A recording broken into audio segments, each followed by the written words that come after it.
அனைவருக்கும் வணக்கம். இன்னைக்கு நம்ம பார்க்க போற ஒரு ஆன்மீக தகவல் என்னன்னா 19/11/2024 நாளை செவ்வாய்க்கிழமை சங்கடஹர சதுர்த்தி பரிகாரம் பற்றி தான் பார்க்க போகிறோம். செவ்வாய்க்கிழமை என்றாலே அது கடன் சுமையை குறைக்க உதவக்கூடிய மிக சக்தி வாய்ந்த நாள். அந்த நாளில் சங்கடத்தை தீர்க்கும் சங்கடஹர சதுர்த்தி வந்திருக்கிறது. நாளைய தினம் 19/11/2024 சங்கடஹர சதுர்த்தி. உங்களுடைய கடன் சுமை தீர வேண்டுமே என்று நாளைய தினம் இந்த பரிகாரத்தை எவர் ஒருவர் செய்கிறார்களோ அவர்களுக்கு கடன் சுமை நிச்சயம் தீரும். கடன் சங்கடத்தை குறைக்க விநாயகர் அருள் புரிவார்.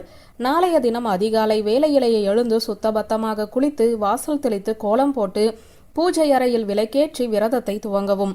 உபவாசம் இருந்து விரதம் மேற்கொள்ளலாம். ஆரோக்கியத்தோடு இருப்பவர்கள் முடியவில்லை என்றால் பால் பழம் சாப்பிட்டு விரதம் இருந்து கொள்ளுங்கள். அதுவும் முடியாது என்பவர்கள் உங்களுக்கு தேவையான உணவை சாப்பிட்டு விரதம் இருந்து கொள்ளுங்கள்.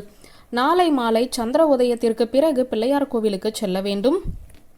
விநாயகருக்கு உங்கள் கையாலேயே அருகம்புல் மாலையை கட்டி போடுவது ரொம்ப சிறப்பு. அருகம்புல்லை உதிரியாக எடுத்து நீங்களே பச்சை நூலில் கட்டி மாலையாக அணிவிக்கலாம். முடியாது என்பவர்கள் மாலையாகவே கட்டி கடைகளில் விற்கிறார்கள்.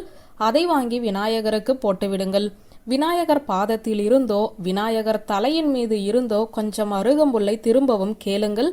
ஏற்கனவே வேறொருவர் விநாயகருக்கு அருகம்புல் வாங்கி கொடுத்திருப்பாங்க இல்லையா?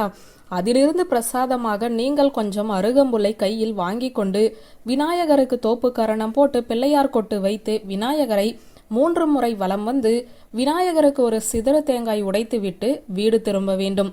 இப்போது உங்கள் கையில் விநாயகர் பிரசாதம் அருகம்புல் இருக்கிறது. அதை கொண்டு வந்து பூஜை அறையில் வைத்து விடுங்கள். அந்த அருகம்புல்லை செவ்வாய்க்கிழமை இரவு ஒரு சொம்பு தண்ணீரில் போட வேண்டும். சின்னதாக வெட்டி கூட போடலாம், தவறொன்றும் கிடையாது. அந்த அருகம்புல்லின் சாறு அந்த தண்ணீரோடு கலக்க வேண்டும். கொஞ்சம் கையால் கசக்கினால் கூட சாறு உங்களுக்கு கிடைக்கும். அல்லது லேசாக இடித்து கூட அந்த அருகம்புல்லை தண்ணீரில் போட்டு நன்றாக ஊற வைத்து விடுங்கள். செவ்வாய்க்கிழமை இரவு முழுவதும் அந்த தண்ணீரில் அருகம்புல் ஊறட்டும். பிறகு புதன்கிழமை காலை குளித்து முடித்துவிட்டு அந்த தண்ணீரை வடிகட்டி அந்த தண்ணீரை மட்டும் எடுத்துக்கொள்ளுங்கள். அதில் பச்சை நிற துணியை நனைத்து நிழலிலேயே காய வைத்து கொள்ளவும். இந்த பச்சை நிற துணியில் கொஞ்சமாக வெந்தயம் வைக்கவும். அருகம்புல் தீர்த்தத்தில் ஊறிய பச்சை நிற துணியில் 1 ஸ்பூன் வெந்தயம் வைத்து முடிச்சாக கட்டி புதன்கிழமையன்று வரக்கூடிய புதன் ஹோரையில் இதை பணம் வைக்கும் பெட்டியில் வைத்தால் உங்களுடைய கடன் சுமை தீரும். நீங்கள் இந்த முடிச்சை வைத்த இடத்தில் நிறைய பணம் சேரும் என்பது நம்பிக்கை. இதே போல இன்னொரு முடிச்சை தயார் செய்து தொழில் செய்யும் இடத்திலும் கல்லா பெட்டியிலும் வைத்துக் கொள்ளுங்கள். அந்த இடத்தில் வியாபாரம் அமோகமாக நடக்கும். நீங்கள் அலுவலகத்தில் வேலை செய்கிறீர்கள் என்றால் ஒரு முடிச்சை தயார் செய்து கொண்டு போய் உங்களுடைய தனி அறை டிரா ஏதாவது இருந்தால் அதிலும் வைக்கலாம். வேலை சிறப்பாக நடக்கும். வேலையிலிருந்தும் வருமானம் அதிகரிக்கும்.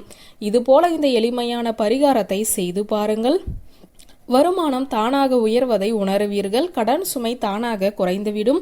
விக்னங்களை தீர்க்கும் விநாயகரை புதன் பகவானையும் ஒரு சேர சேர்த்து செய்யக்கூடிய பரிகாரம் இது. நம்பிக்கை இருந்தால் செய்து பாருங்கள். நிச்சயம் நல்லது மட்டுமே நடக்கும் என்ற தகவலோடு இந்த வீடியோவை நிறைவு செய்கிறேன். நன்றி, வணக்கம்.